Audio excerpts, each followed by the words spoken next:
Oi, eu sou Luciana, médica livre-docente em gastroenterologia pela USP. Olá, eu sou a Flora, sou líder da equipe de cientistas comportamentais da LIT.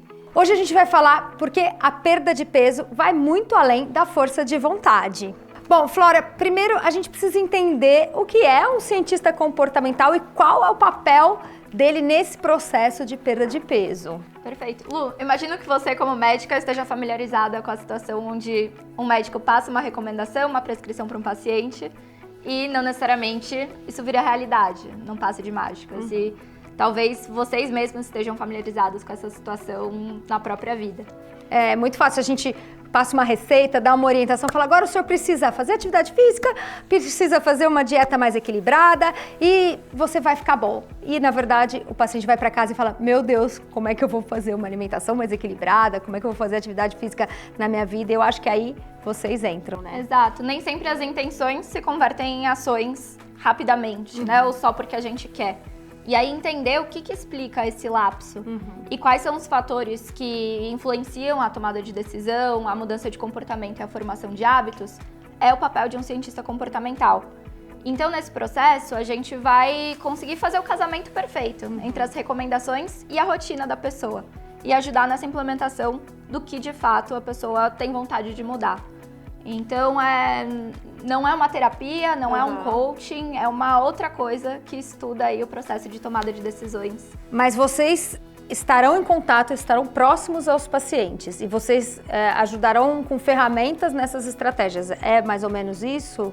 Exato. Então, ao longo da experiência, depois, né, das consultas médicas e nutricionais, o cliente tem as consultas comportamentais, onde numa conversa, né, numa consulta tal qual uma consulta médica, a gente vai diagnosticar quais são essas barreiras que impedem a realização de um certo desafio, de um certo comportamento. Por exemplo, quero começar a atividade física. Tá. E estrategizar juntos soluções aí para testar e ver se isso de fato funciona na rotina de cada um. Bom, agora vamos pensar no nosso tema.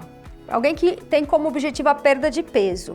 O quão importante é a força de vontade? Tem muita gente que acha que é fundamental. É fundamental? É muito curioso que muitas vezes, né, nas primeiras conversas, o cliente sempre traz: o que eu preciso é ter disciplina, criar vergonha na cara, né, ter força de vontade. E isso é um lugar comum muito perigoso, porque a gente está responsabilizando e culpando a pessoa por decisões que não necessariamente são escolhas deliberadas que dizem respeito ao caráter, à personalidade, à competência de alguém. E muito mais diz respeito ao ambiente ou fatores fisiológicos até, né, hormonais do corpo da pessoa ou do ambiente como isso influencia.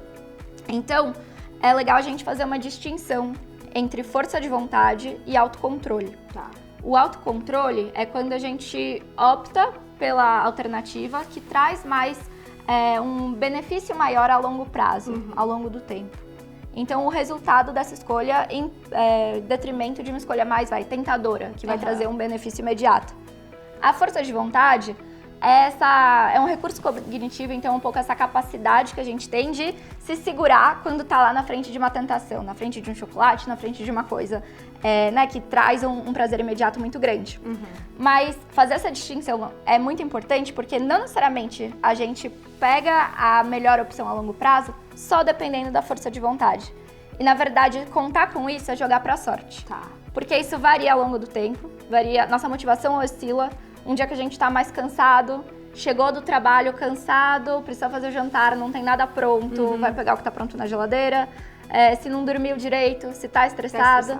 Então, a força de vontade oscila, mas a gente pode usar outras estratégias para conseguir manter essas melhores escolhas. Vamos ver se eu tô entendendo, colocando um pouco na prática. Então, uma das estratégias seria, por exemplo, eu não ter que resistir a um bolo na mesa de casa, um bolo de chocolate.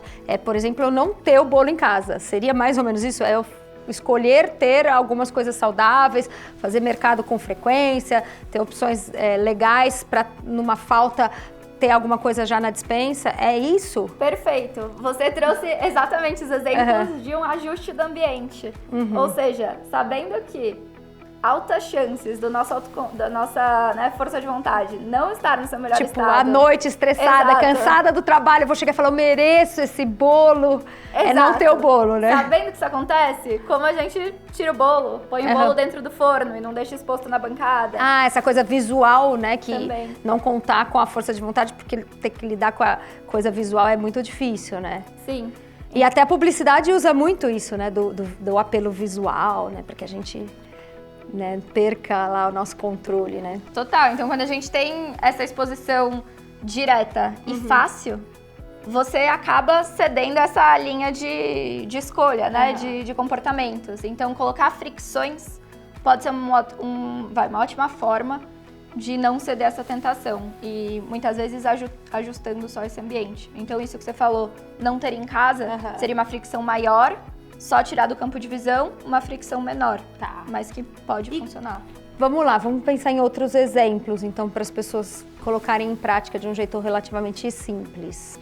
Acho que a gente pode categorizar em duas grandes searas aí de ferramentas.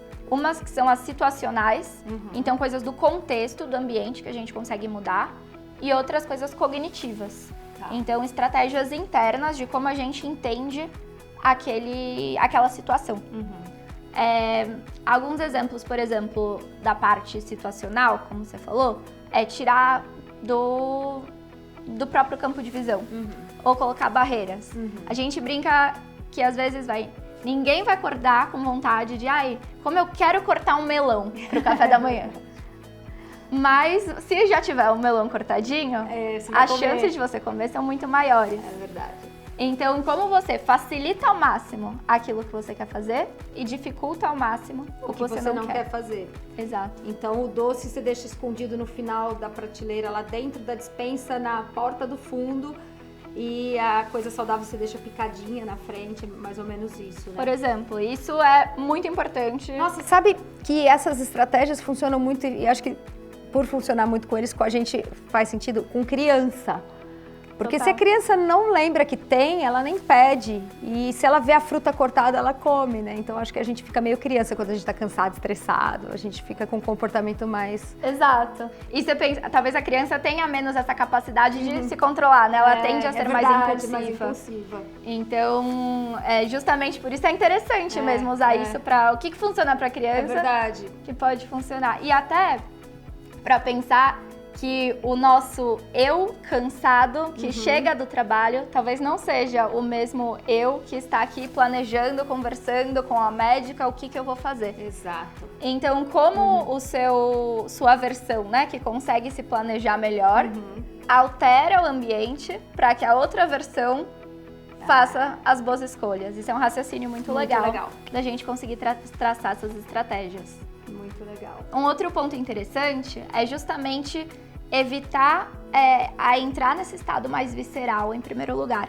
Então, por exemplo, sabendo que quando você tá, talvez com uma fome acumulada, você vai entrar num estado mais visceral, emocional e impulsivo, não pular as refeições ou comer a proteína, lógico. evita que você chegar entre. num estado, ou por exemplo, não ficar sem dormir.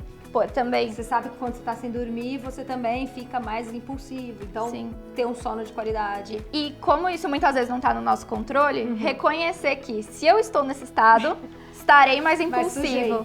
Portanto, como eu, não sei, aumento o meu nível de atenção ou reestruturo o ambiente para facilitar nessa seara. Nossa, isso é muito interessante. Até porque eu acho que as pessoas... Você deve observar isso muito na prática. Quando elas começam a te contar, elas mesmas vão perceber tudo isso, mas precisa talvez alguém com esse olhar externo de um profissional para que a pessoa identifique o quão isso é frequente, né? E às vezes a pessoa tem anos de comportamento que ela não percebeu que estão relacionados a algo que levou, por exemplo, a um ganho de peso, né? Perfeito. E essa é a coisa mais interessante da consulta comportamental, que o maior especialista na pessoa é a própria pessoa. Então, a gente nunca traz as respostas, mas vai guiando por meio de perguntas para que ela preste atenção, né? Identifique certos fatores que, na grande maioria das vezes, estão automáticos. Porque, 95% das nossas escolhas do dia a dia são automáticas, operam dessa forma. Mas a gente tem uma tendência a achar que na verdade são aqueles 5% de quando a gente para e presta atenção. Se a gente fosse prestar atenção em tudo que a gente come ao longo de um dia, não sobraria energia para fazer qualquer outra coisa. Isso nos distanciaria de fazer as coisas que a gente gosta, que fazem bem, que ajudam a chegar, né, nos objetivos, trabalho e tal. Então, justamente, é como a gente reprograma essas escolhas automáticas que estão, não alinhadas com o que a gente quer, na direção do que faz sentido.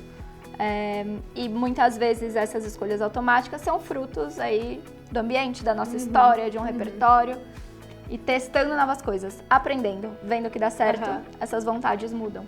Nossa, isso é incrível. E acho que o mais importante é tirar o estigma de que as pessoas ganharam peso por conta da falta de vontade, né? Porque isso é um estigma que é ruim, principalmente para quem está nessa condição, né? De achar que é preguiça ou falta de força de vontade, se ela quisesse realmente. Porque eu tenho certeza que as pessoas querem realmente. Ninguém quer ter um prejuízo para a saúde física, né? Sabendo da importância que é essa questão para a saúde. Não estou falando de mais nada além de saúde. Então, acho que tirar esse estigma já deve começar a mudar a forma de encarar e a perda de peso, né? Perfeito. Até porque encarar dessa forma muda como a gente reage em cima disso, né? Se eu encaro como algo que, eu não tive força de vontade suficiente e acabo, pegando um biscoito. Eu vou sentir culpa. Isso. E vou me sentir incapaz. Se eu encaro que o que me levou a fazer isso?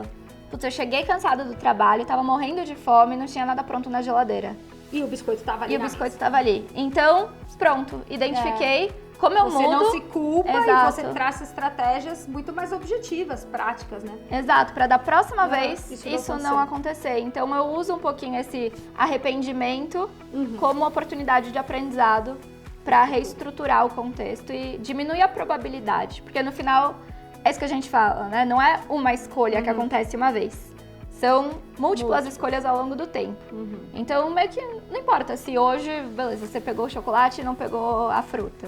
Mas se isso se repetir rotineiramente, você vai ter um impacto grande.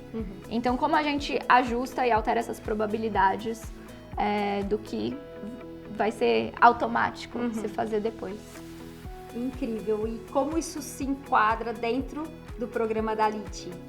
Bom, justamente a gente apoia a pessoa a fazer essa implementação das recomendações. Então ela vai ter um horário com você. Exato. Então a gente tem consultas ao longo do tempo, a frequência depende muito das necessidades de cada pessoa. Em geral, tem pessoas que a gente conversa quinzenal, mensalmente, semanalmente até.